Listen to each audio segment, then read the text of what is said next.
Hello, welcome back to my channel, and today we're talking here about, of course, 115, 115 charges from Man City.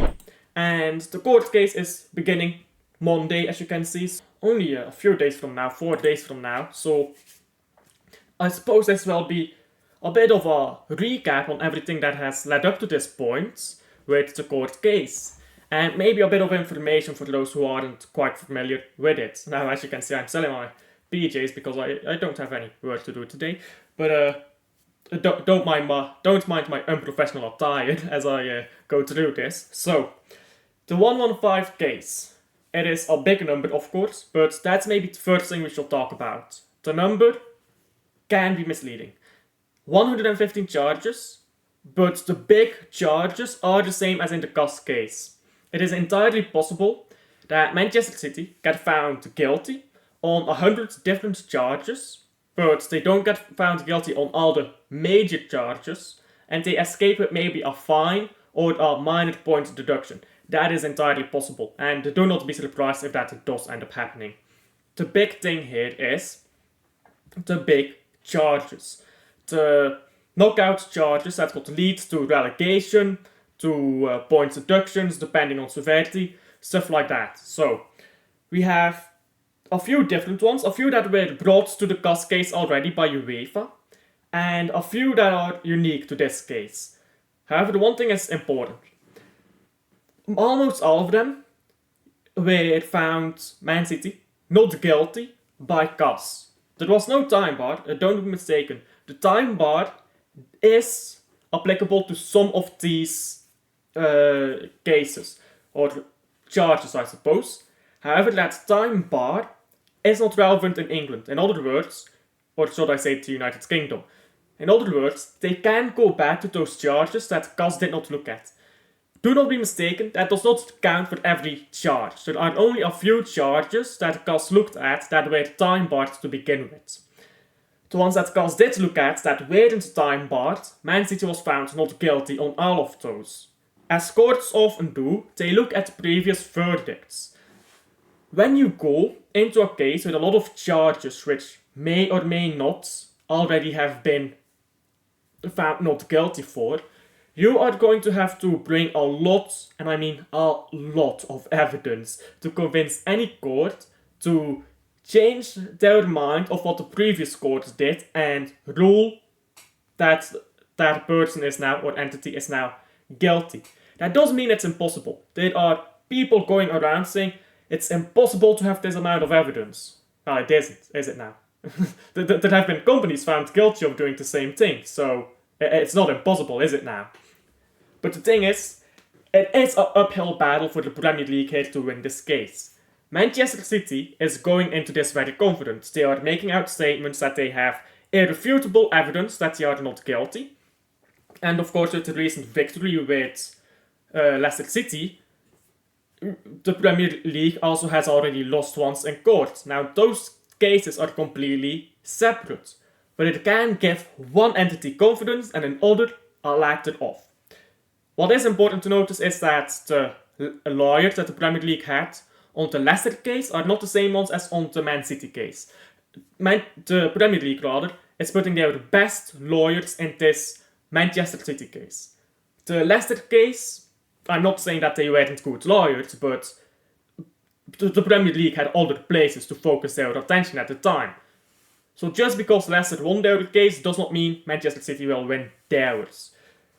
But it does mean you're now looking at this case starting Monday. The result will be known by probably January. Unless there is an appeal, then the result will be around the end of the season. So we probably will know it probably a month later, so June, July, but the courts will know it a month before us probably. So when you look at all that, okay, we have a season time basically to find Manchester City guilty.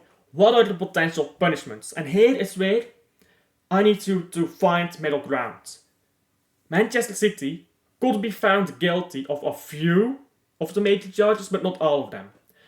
If Manchester City is found guilty of every single charge, then Manchester City is going to be relegated straight to League 2. However, the chances of Manchester City being found guilty of every single charge are pretty much non-existent. You have to realize this. There is middle ground, and there won't be a relegation to League 2, I imagine.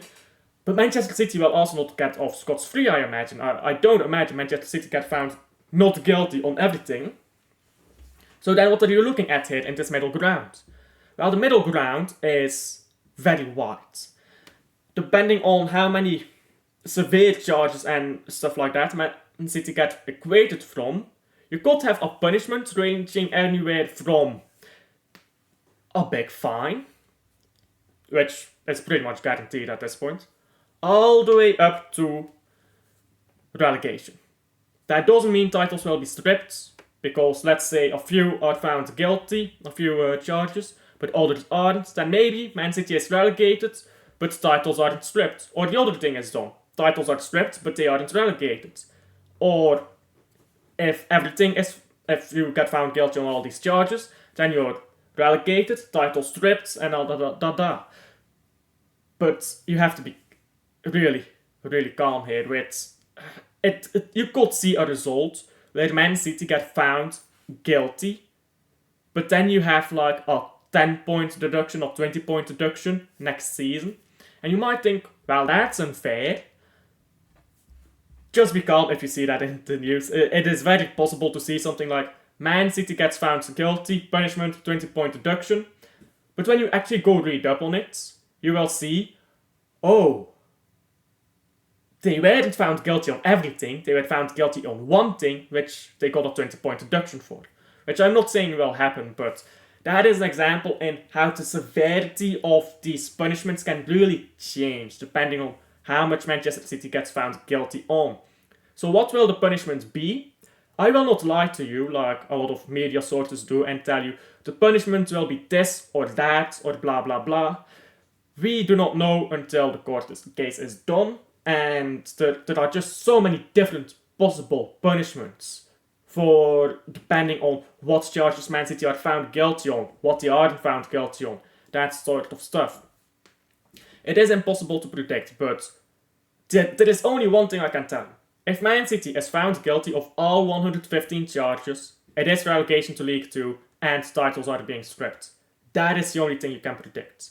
But I will predict that will not happen. I'll just be upfront with you. They can't prove 115 charges. They really can't. Maybe they can. Maybe they can prove me wrong. But against the lawyers Man City have, I very much so doubt it. But that's just a recap here. Of course, the content discussed will mostly be the same as the CAS case, with a few things that were time-barred from the CAS case now being brought in as well. Will the Premier League win this?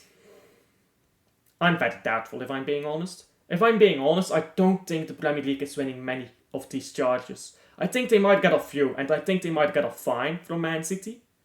But I don't think they're getting much more. But you guys do tell me that your opinions here down below on how likely you think it is that they get found guilty on how many charges, and just what you think the punishment will be or should be. Now, do remember, should is on the assumption that they do get found guilty of a certain amount of charges. Man City should not be found guilty of any, or should not be punished of anything until they're found guilty. That's what I'm trying to say. But yeah, please do like and subscribe if you stuck along to the end, help the channel out a ton, and I'll see you guys on the next one. Bye.